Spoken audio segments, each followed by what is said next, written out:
সকাল বিকেলের টিফিনে একটু মুখরোচক কিছু খেতে ইচ্ছে হলে বা বাড়িতে হঠাৎ গেস্ট আসলে এটা বানিয়ে ঝটপট কিন্তু চায়ের সাথে পরিবেশন করতে পারেন। একদম ঘরোয়া উপকরণেই তৈরি করা যায়, খেতেও দারুণ টেস্ট হয়। তো এই রেসিপির জন্য একটা পাত্রের মধ্যে নিয়ে নিচ্ছি হাফ কাপ সুজি, ওর মধ্যে হাফ চামচ চিলি ফ্লেক্স দিলাম, হাফ চামচ দিয়ে দিলাম সাদা তিল, পরিমাণ মতো লবণ আর অল্প পরিমাণে ধনে পাতা কুচি। এবারে সমস্ত শুকনো উপকরণ খুব ভালো করে আগে মিশিয়ে নিচ্ছি। শুকনো উপকরণগুলো মিশিয়ে নেওয়া হয়ে গেলে কড়াইয়ে দিয়ে দিচ্ছি 2 টেবিল চামচ সাদা তেল। তেলের মধ্যে হাফ চামচ গোটা জিরে দিলাম আর দিয়ে দিলাম হাফ চামচ কুচিয়ে নেওয়া আদা, একদমই মিহি করে কেটে নিয়েছিলাম। 2টো কাঁচা লঙ্কা কুচি দিয়ে লো ফ্লেমে নাড়াচাড়া করে এগুলো ভেজে নিচ্ছি।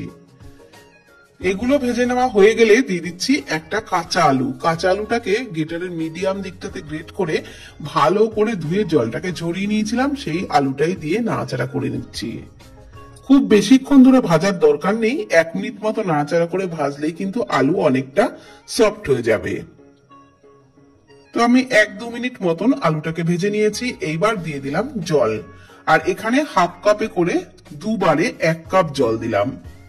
জলটা দিয়ে একটু নাড়াচাড়া করে নিলাম। জলটা একটু ফুটে উঠতে শুরু করলেই যে সুজির মিশ্রণটা তৈরি করে নিয়েছিলাম সেটা দিয়ে দিলাম, আর এটা দেওয়ার পর একদম লো ফ্লেমেই কিন্তু নাড়াচাড়া করে একটা মন্ড মতো তৈরি করে নিতে হবে। বন্ধুরা, এখানে আমি হাফ কাপ সুজির জন্য 1 কাপ জল দিয়েছি, তো এই মাপটা ঠিকঠাক রাখবেন, মানে যতটা সুজি দিতে হবে তার ডবল জল দিতে হবে, তাহলেই কিন্তু ডোটাও পারফেক্ট হবে।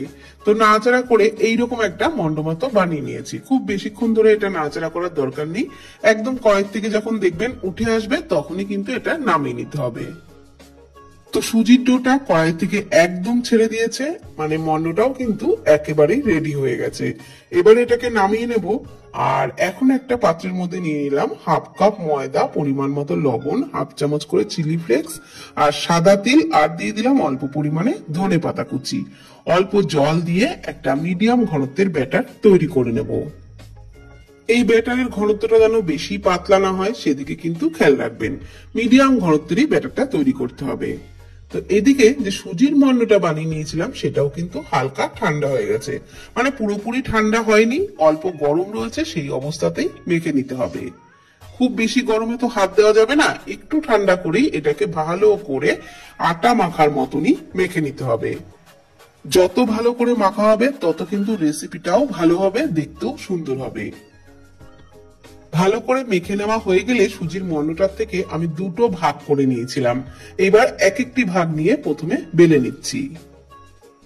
খুব বেশি পাতলা করে কিন্তু বেলবো না, একটু মোটা করেই বেলবো। আর এইরকম একটু গোল করে বেলে নিচ্ছি, গোল না হলেও কোনো অসুবিধা নেই, কেন চারি সাইডটা কেটে কিন্তু অটোমেটিক বাদ দিতেই হবে। একটা 4 কোনা পরোটার মতনই আমি তৈরি করে নেব। যেহেতু সুজির পরোটা, তো চারি সাইডটা কিন্তু একটু ফাটবেই, তো এগুলো এরকম কেটে বাদ দিয়ে দিতে হবে। আর তারপর এই পরোটাটাকে ছোট ছোট পিস করে কেটে নেব।